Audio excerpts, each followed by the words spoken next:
Hola, ¿qué tal? Te habla tu hermana y colaboradora en Cristo, Marisela Rodríguez. Como recordarás, estamos hablando acerca de Jesús. Jesús el ungido, el Mesías, el Cristo, el enviado de Dios. Y en esta ocasión vamos a hablar acerca de quién es Jesús, porque si bien hemos estado hablando del plan de salvación del Padre, de Dios Padre, hemos estado hablando de Dios mismo como Padre y las cosas que ha hecho por amor a nosotros, tenemos que saber quién es el mediador de esas cosas, y ese mediador es Dios mismo, pero hecho hombre, y es necesario que conozcamos a Dios hecho hombre. ¿Quién es Dios hecho hombre? Jesús. ¿Y quién es Jesús? Vamos a ver qué dicen las Escrituras acerca de Jesús, porque recuerda, no es lo que dicen por ahí, es lo que dice la Biblia. Es nuestro fundamento. Tienes que aprender lo que dice la Biblia. Siempre te voy a decir, siempre te voy a recordar, siempre te voy a exhortar. Tienes que conocer las Escrituras. Las Escrituras es el único fundamento firme sobre el cual puedes fundamentar, valga la redundancia, lo que Dios es. ¿Por qué?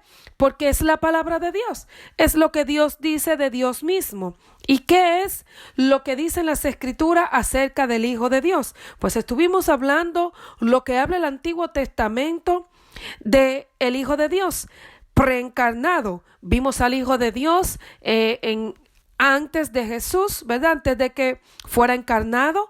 Vimos quién era preencarnado, como muchos dicen, el ángel de Jehová, por las características únicas que solamente se pueden aplicar a Dios. Y vamos a estar hablando acerca de Jesús, pero hoy específicamente quiero que busques en el Nuevo Testamento, porque vamos a hablar de quién es Jesús, pero más ahora nos vamos a inclinar al Nuevo Testamento, los que estuvieron con él, los que pueden dar testimonio de él en el primer siglo, los que lo vieron, los que dieron testimonio de que era el Mesías que Dios había prometido. Así es que busca en Mateo capítulo 1 versículo 21, y mientras vas buscando en el Nuevo Testamento Mateo 1, 21, quiero que vayas recordando lo que estuvimos hablando de Jesús, cómo se le decía, sus cualidades, que las cosas que le otorgaban por su testimonio que él dio como ejemplo a cada uno de nosotros. Te decía que era llamado el león de la tribu de Judá, el mediador de un nuevo pacto, la raíz de David, rey eterno, el testigo fiel, ungido, Mesías, Cristo, Jesús, Jesucristo, el Señor, el Maestro, el Verbo, el Santo, Emmanuel, Salvador, la luz del mundo, el Hijo de Dios, el Hijo del Hombre, el primogénito, el unigénito, y no solamente el primogénito Hijo de Dios, sino también el primogénito de entre los muertos, porque Él fue el primero en resucitar, admirable, consejero, príncipe de paz, como lo llamó Isaías, el profeta Isaías en el Antiguo Testamento, el hermano mayor, como hijo de Dios, como hombre, es el hermano mayor. Él fue quien fundó el cristianismo, por lo tanto, Él es el hermano mayor, es la cabeza de la iglesia, es la piedra angular, el pan de vida, el buen pastor, la puerta de las ovejas, el camino, la verdad, la vida, como lo llamó Juan, el discípulo amado, el Cordero de Dios, la resurrección, la vida eterna, el alfa, la omega, la simiente. Todas estas cosas has escuchado y vas a seguir escuchando acerca de Jesús. Para conocer a Jesús tienes que saber las Escrituras. ¿Qué dicen las Escrituras? Los que lo vieron, los que lo conocieron a Jesús. Si bien cuando tengas una relación con Él profunda, íntima, personal, recibirás revelación y convicción de todas estas cosas, porque el Espíritu Santo, de quien estaremos hablando más adelante, te dará convicción de la verdad. ¿Y quién es la verdad? El mismo Jesús, y todo lo que Jesús hizo es verdad, el enviado de Dios. Así es que vamos a hablar el día de hoy de quién es Jesús, y vamos a leer Mateo 1, 21. Y dará a luz un hijo, y llamarás su nombre Jesús, porque él salvará a su pueblo de sus pecados. Si recordarás y si has estado conmigo todo este tiempo, cuando estuvimos hablando de las 70 semanas, hablaba de ese personaje que iba a salvar al pueblo de Israel. Recuerda cuando Daniel oraba en Daniel 9 por el pueblo de Israel, después que pasaron los 70 años de exilio profetizado por Jeremías, donde ya Daniel sabía que su pueblo iba a ser liberado porque ya se había cumplido el tiempo que el profeta Jeremías había dicho, y comenzó a orar por su pueblo.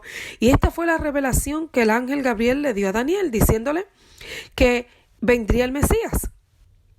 Y le dividió las 70 semanas, que eran periodos 7 de 7, que eran 49, si recordará, eran primero 7, después 49, y después la última semana, que completaban, 7, 62, y la última semana. Y en las 62 semanas hablaba de este Mesías, pero el primer versículo, Daniel 9:24, decía que éste iba a perdonar los pecados, los iba a redimir. Así es que esto que fue profetizado en aquel tiempo, y cuando hablábamos de esto y también de lo que las profecías de Jesús en el Antiguo Testamento, hablábamos de estas cosas y es bueno que la tengas en memoria, es bueno que hayas escuchado, es bueno que las recuerdes, porque todas ellas conectan. Es como si, yo pienso que si tú vas a la escuela y aprendes a dividir sin saber sumar, restar y multiplicar, tiene lagunas. Tienes que conocer las escrituras desde el principio, desde que Jesús fue revelado como la simiente. En Génesis 3:15, luego en la promesa a Abraham, en la promesa a Isaac, en la promesa a Jacob, luego la descendencia elegida de Judá, el león de la tribu de Judá, luego la promesa a David, el rey eterno. Todas esas cosas tiene que conocerlas. ¿Qué pasó después? Después de David, recuerda, vino Salomón, después el reino se dividió, después se fueron al exilio, tuvieron 70 años en esa primera diáspora, y después de esos 70 años fue que se le declaró esto a Daniel, unos 500 tantos años antes de Cristo, y más cosas pasaron que vamos a seguir viendo más adelante. Te voy a hablar de ese intervalo. Recuerda que el último profeta fue Malaquías, y de Malaquías a Mateo, o mejor dicho, al Nuevo Testamento, hubo un periodo de 400 años donde la Biblia no registra ningún escrito, sino que aunque el pueblo de Israel estaba vivo, fue el tiempo, por decirlo, helenístico, el tiempo del periodo recuerda que primero fue Medo-Persia, después de Babilonia, después fue Grecia, después fue los romanos. Entonces, en el periodo, digamos, de Grecia y los romanos, en el tiempo de los macabeos también por ahí, 160 y pico antes de Cristo, pasaron muchas cosas que no están escritas en la Biblia que nosotros usamos, la Reina Valera de 1960 y otras versiones ahí. Tal vez podrás encontrar los libros apócrifos o deuterocanónicos, como lo llaman los católicos, en algunas Biblias católicas, pero en esta que nosotros usamos, la Reina Valera, aquí no aparecen. Entonces, de todos modos, creo que es parte de la historia y es bueno conocerlo, y te estaré hablando más acerca de esto. Pero quiero que vayamos al Nuevo Testamento ya después, en el tiempo romano, después que Jesús nace. Aquí lo que te acabo de leer habla acerca de la profecía de que se le daría el nombre de Jesús a este niño. Esto es historia. Si anteriormente las personas estudiaban la Biblia y más estudiaban las escrituras y más filosóficamente, ellos estaban más pendientes de la moral, de qué revelaba la palabra para lo que es la vida. Pero en estos tiempos es diferente. Aquí no solamente tomamos en cuenta la moral, pero también tomamos en cuenta el contexto, lo histórico, lo gramático, lo que es literal, lo que es simbólico, porque tratando de entender la Biblia solamente para encontrar significado a la vida, que es lo que más enfoca la filosofía, y no es que la filosofía sea mala, porque la filosofía está en busca de la verdad, y sencillamente lo único que va a pasar es que la filosofía va a chocar de frente con Cristo y finalmente la va a haber encontrado. O sea, no está mal buscar la verdad, es bueno saberlo, y que cometamos errores en el camino.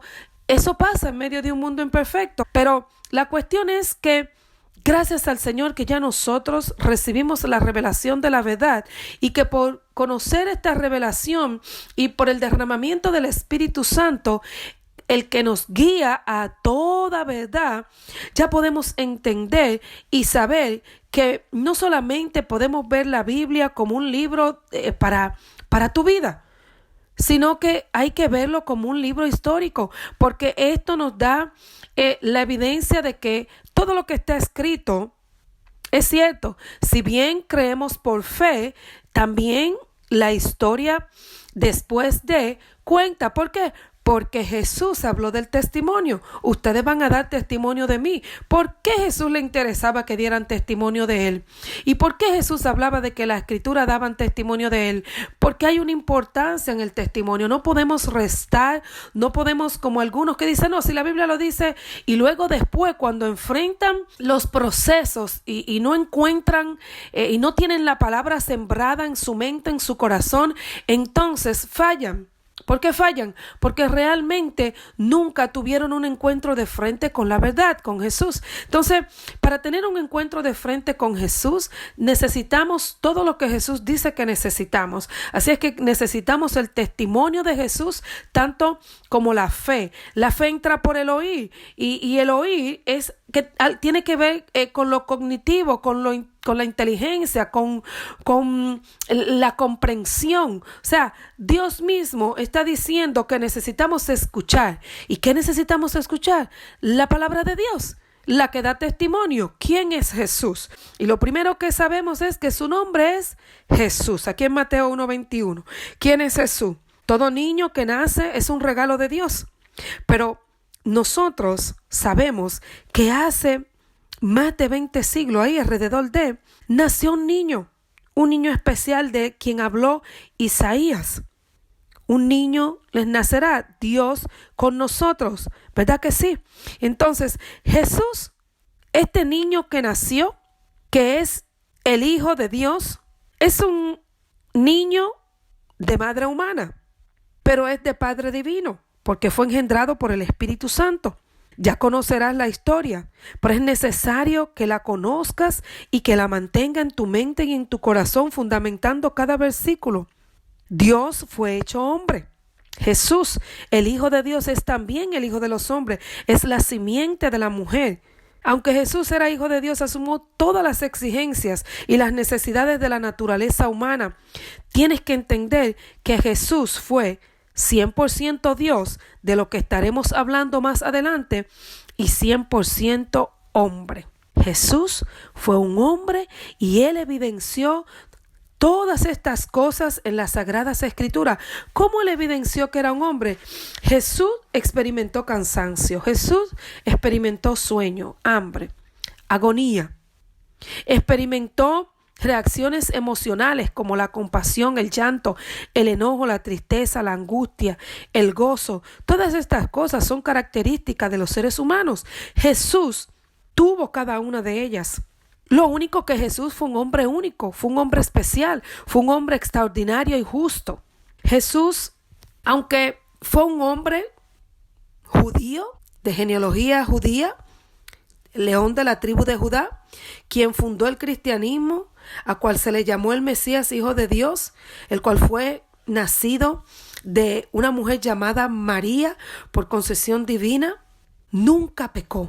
Jesús nunca pecó, 2 Corintios 5:21. Estos son detalles que tú tienes que conocer y que tienes que tener pendiente en tu conocimiento acerca de Jesucristo.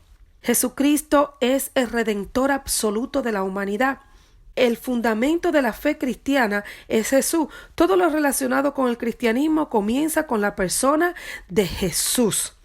Jesús es el único hombre quien dividió la historia en antes y después de Cristo.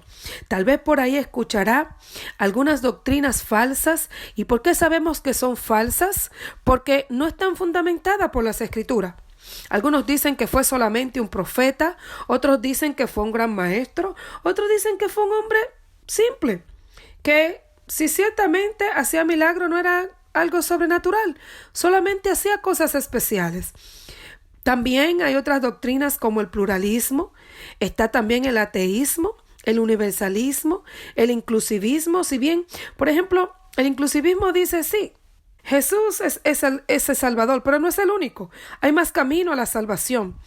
Cuando escuche todas estas cosas, tienes que venir a las Escrituras para que no seas engañado. ¿Por qué? Porque, por ejemplo, este hombre, John Hick, nació en el 1922 y fue un gran precursor del pluralismo. Pero ¿sabes qué? Este hombre era cristiano. Es como la evolución. La evolución que el gran promotor, aunque hubieron otros, pero el más conocido fue Darwin. Este hombre era cristiano. Incluso en su época, él fue patrocinador de muchas de las misiones para propagar el evangelio. ¿Y cómo estos hombres de Dios luego cayeron en doctrinas de error? ¿Por qué? Porque no conocían verdaderamente a Dios.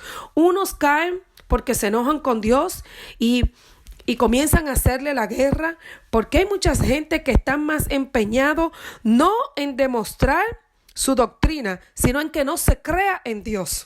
Fíjate cómo es la cosa, es una guerra directa a Dios, porque ellos están dispuestos. Por ejemplo, los inclusivistas dicen, nosotros si algún día entendemos que no tenemos la razón, preferimos ser pluralistas a hacer otra cosa, creyendo que Jesús es el único Salvador. Por ejemplo, como los exclusivistas, que dicen que Jesús es el único Salvador, pero los exclusivistas están fundamentados en la palabra. Por esto la importancia también de creer lo que Dios dice, la palabra de Dios. Porque si no conoces la palabra de Dios, puedes ser movido de todo viento de doctrina. Todo tiene que estar confirmado por la doctrina. Y si te entran dudas acerca de que si alguien ha cambiado la palabra, ¿sabes qué? Nada ha podido cambiar la verdad de Dios, que es revelada a nuestros corazones y confirmada por el Espíritu Santo de Dios a través de la Escritura y de una relación personal con el Señor. Así es que tienes que tener estas cosas en cuenta. Y para conocer más a Jesús, ya sabemos que su nombre propio es Jesús, el cual el mismo Jehová dijo que así debía llamarse. Jesús, que es derivado de Josué, que significa Yahvé salva, Jehová salva. La salvación es por Jehová, por Yahvé. El Salvador ungido es también Emmanuel, recuerda, como le llamó el profeta Isaías, que significa Dios con nosotros. Su nacimiento, vida, muerte, resurrección y ascensión al cielo fue narrada por los 4 evangelios. Estos evangelios que están, lo primero que está escrito en el Nuevo Testamento son los 4 evangelios: Mateo, Marcos, Lucas y Juan. Y cada uno de ellos tenía un interés acerca de cómo estaban presentando a Jesús. No había ninguna divergencia en ellos, sino que eran 4 narradores del testimonio de Jesús, del evangelio, hablándole a diferentes personas y en diferentes, para que es como, ¿a quién yo le estoy hablando? Para que me entienda. Es como que usaron el lenguaje de acuerdo a quienes iba dirigido lo que iban escribiendo. Por ejemplo, Mateo. Mateo era un judío cobrador de impuestos que llegó a ser discípulo de Jesús. Él se refería a Jesús como el Mesías, Rey eterno. ¿Recuerda? Rey eterno de la genealogía de David, la promesa de David. El Evangelio de Mateo fue escrito entre los años 60 y 65, más o menos después de Cristo. Sus escritos iban dirigidos a sus compatriotas judíos. El propósito que él tenía era demostrarle que Jesús era el Mesías esperado y explicarle acerca del reino de Dios. Muchas cosas se hablaron acerca del reino de Dios en los evangelios. Jesús mismo. En todos los tiempos, tú sabes que los reyes, el pueblo de Israel no fue la diferencia en la manera que estaban esperando el rey prometido. Ellos estaban esperando un gran líder, ¿verdad? Con gran prestigio, bien respetado, que fuera una persona con mucho dinero, seguridad, educado, tantas cosas que los seres humanos plasmamos en nuestra mente creyendo cómo Dios va a hacer las cosas, cómo tiene que hacerlas. Pero la cuestión aquí es que Dios habló a los judíos, sí, le prometió un Salvador que los rescataría de la opresión. Y ellos estaban en ese entonces esperando a alguien que lo iba a rescatar de la opresión romana, que era lo que se estaba viviendo en ese entonces. Este rey vendría, que establecería un nuevo reino y gobernaría la tierra con justicia. Pero ellos olvidaron un detalle importante, y es que la profecía decían que este rey sería un siervo sufrido, un rey rechazado, asesinado. Se le daría muerte al Mesías. Están las 62 semanas de Daniel. En esa parte de las 70, se le daría muerte al Mesías. Ellos no prestaron atención porque la mente humana, por más que Dios no hable, no queremos escuchar, queremos seguir pensando que las cosas van a ser como nosotros queremos, cuando nosotros queremos, de la forma que la pensamos. No, cuando Dios te habla algo a tu vida, tiene que prestar atención primeramente a los detalles, y las cosas que no quedan reveladas por el Señor, no puedes tú ponerle un patrón a Dios y decir, bueno, Dios la va a hacer así, así, así. Tantas personas que han quedado desencantadas porque están esperando que Dios lo va a bendecir de una manera y Dios nunca llega por ese lado. Y quedan decepcionados, o Dios nunca llega en el momento de ellos y creen que Dios llegó tarde. Dicen con su boca que Dios nunca llega tarde y entonces con sus acciones y actitudes niegan. Tenemos que conocer a Dios, tenemos que conocer su palabra y saber que las cosas no van a ocurrir, aunque sí van a ocurrir. Si Dios dijo que van a ocurrir, pero no en la manera que nosotros queremos, esperamos o deseamos. Amén. Así es que esta fue la manera como Mateo presentó a Jesús, y por eso él decía que a los suyos vino y los suyos no le conocieron. Jesús, siendo un hombre manso y humilde, nacido en un pesebre, amigo de los pobres y pecadores, ¿cómo podría ser el rey esperado? Jamás. Este no podía ser el rey. Este era un impostor. Esto era lo que ellos pensaban y esto era lo que Mateo trataba de explicarle. Ustedes se equivocaron. Ustedes se equivocaron. Recuerden que las escrituras decían, decid a la hija de Sión, he aquí, tu rey viene a ti, manso y sentado sobre un asna, sobre un pollino, hijo de animal de carga. Viene humildemente. Así vendrá tu rey, así dice el Señor para ese entonces. ¿De qué manera lo presentó Marco? Bien, Marco no fue discípulo de Jesús, por este acompañó al apóstol Pablo. Si lees las historias ahí en Hechos de los Apóstoles vas a encontrar acerca de este Marco, se llamaba Juan Marcos, así es que vas a encontrar, estoy seguro que vas a encontrar ahí, pero este Marco también escribió el evangelio de él. En el orden bíblico está de segundo, pero se dice que fue el primero en ser escrito, o sea que fue escrito primero que Mateo. Pero lo importante aquí es que el evangelio iba dirigido a cristianos de Roma. El propósito de Marco era presentar a Jesús como una persona, como el Hijo del Hombre. Él presentó sus obras, lo presentó como el siervo y también lo presentó como el maestro, de acuerdo a sus enseñanzas. Él quería probar que Jesús era el Mesías. Por eso él dijo en su capítulo 10:45, porque el Hijo del Hombre no vino para ser servido, sino para servir y para dar su vida en rescate por muchos. Así presentó Marcos a Jesús como el Hijo de Dios que vino a servir para dar rescate por muchos. Rescate, ¿recuerda? El Redentor. Aquí habla de Jesús como Redentor. También Lucas, el discípulo Lucas. Sabemos que Lucas tampoco fue discípulo en el tiempo que Jesús estuvo vivo, sino que él también anduvo en los viajes. Lo vas a encontrar él mismo cuando narra que él fue quien escribió, aparte de escribir este evangelio, él también escribió Hechos de los Apóstoles y en parte de sus narraciones él se incluye.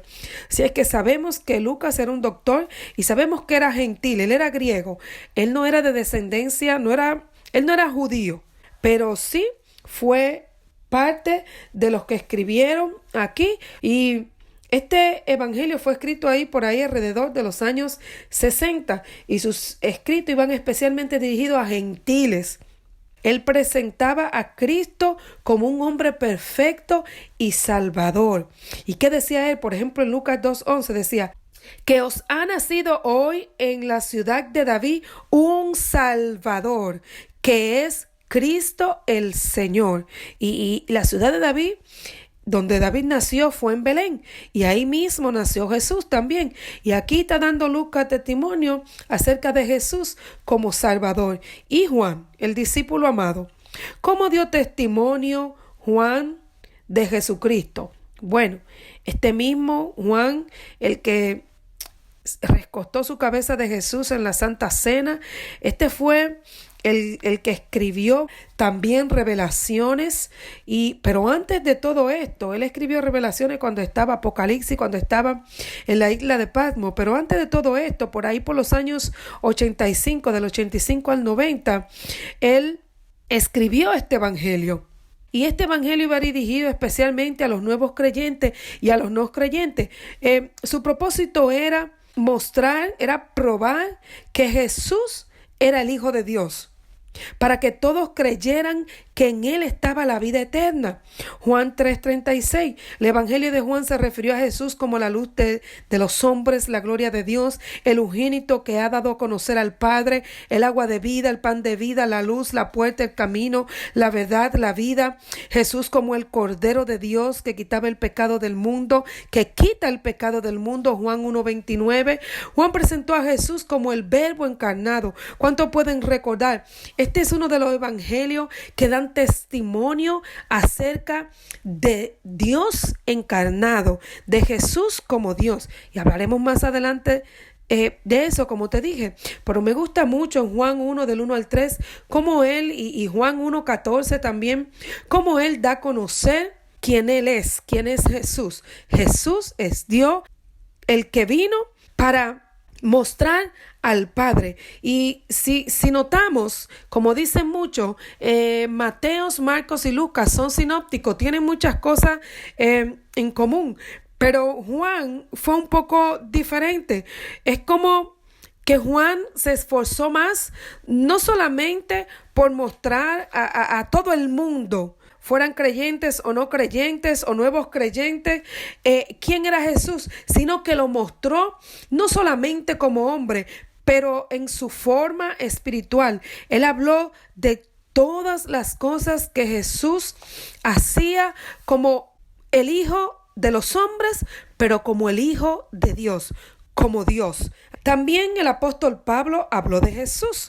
Este apóstol Pablo no fue ni estuvo tampoco en ese periodo, sino que estuvo después. Él tuvo un encuentro con Jesús, de esto habla Hechos 9, y luego de este encuentro, él comenzó a dar testimonio de Jesús. Como Jesús mismo le dijo, él era alguien que Dios escogió, un instrumento para darse a conocer a los gentiles. Y a Pablo le gustaba mucho referirse a Jesús como el Señor, ¿verdad que sí? Y Pablo fue quien introdujo el evangelio a los gentiles. Todos sabemos esto, y si no lo sabíamos, ya lo sabemos, Romanos 11:13. Y sabemos ya que Pablo alcanzó y llegó a lugares, ¿verdad?, a dar testimonio como Jesús le dijo, delante de reyes, y expandió y llegó y fue, y los viajes, todas estas cosas que conocemos acerca de lo que Pablo hizo. Por ejemplo, en las epístolas de los Hebreos se muestra a Jesús como el sumo sacerdote. Por ejemplo, vamos a hablar un poquito. El amor de Dios alcanzó a los gentiles, no solamente al pueblo de Israel. Sabemos que esta fue la promesa que Dios le hizo a Abraham. El amor de Dios hizo a Jesús un sumo sacerdote eterno para todo aquel que confíe en Él. También muestra que el mismo Jesús es un sacrificio ofrecido para siempre. Esto es una de las cosas que tenemos que saber para no ser engañados. Ya no se necesitan más sacrificios de ofrenda. Solamente el sacrificio de Jesús fue suficiente. Tenemos que conocer a Jesús. Tenemos que conocer lo que Jesús hizo. Jesús es la piedra viva. Es nuestro abogado delante de Dios Padre. Es el enviado del cielo que se dio a sí mismo para redimirnos de toda iniquidad y purificarnos. Jesús es el Hijo de Dios. Jesús es el Hijo de Dios. El día que Jesús fue bautizado, Dios dio testimonio, Dios mismo habló desde el cielo y dio testimonio de que Jesús era su hijo. Cuando él estaba siendo bautizado en el río Jordán por Juan el Bautista, Dios habló y dijo: este es mi hijo amado, Mateo 3:17. En él tengo complacencia. También en la transfiguración, Mateo 17:2-5. Aquí también se habla acerca de esa voz de Dios que se escuchó diciendo: este es mi hijo amado. Los demonios reconocían a Jesús como hijo de Dios Altísimo. Ellos obedecían las órdenes de Jesús, le temían, le rogaban a Jesús. Tenemos que conocer a ese Jesús, un hombre amoroso, siervo fiel y maestro incomparable. Es la imagen del Dios invisible, el primogénito de toda la creación. Todo fue creado para Él. Todo fue creado por Él. Jesús es antes que todas las cosas. En Él habita toda plenitud. Él es la cabeza de la iglesia, el primero de entre los muertos en resucitar. Es el reconciliador. Él nos reconcilia con Dios. Colosenses 1 del 15 al 23. Jesús es el único camino a Dios. Es la única fuente de salvación, de vida eterna, de vida plena. Como dice Hechos 4:14, y en ningún otro hay salvación, porque no hay otro nombre bajo el cielo dado a los hombres en el cual podamos ser salvos. Así como Jesús es dado a conocer como hombre, también es necesario que conozcamos a Jesús como Dios. Así es que próximamente estaremos hablando de Jesús como Dios, de la deidad de Jesús. Tienes que creer lo que la palabra dice porque es cierto y el Espíritu Santo te dará testimonio de ello. Jesús fue 100% hombre, fue antes, estuvo en el mundo, subió al cielo y es 100% Dios. Tu hermana y colaboradora en Cristo, Marisela Rodríguez. Que Dios te bendiga.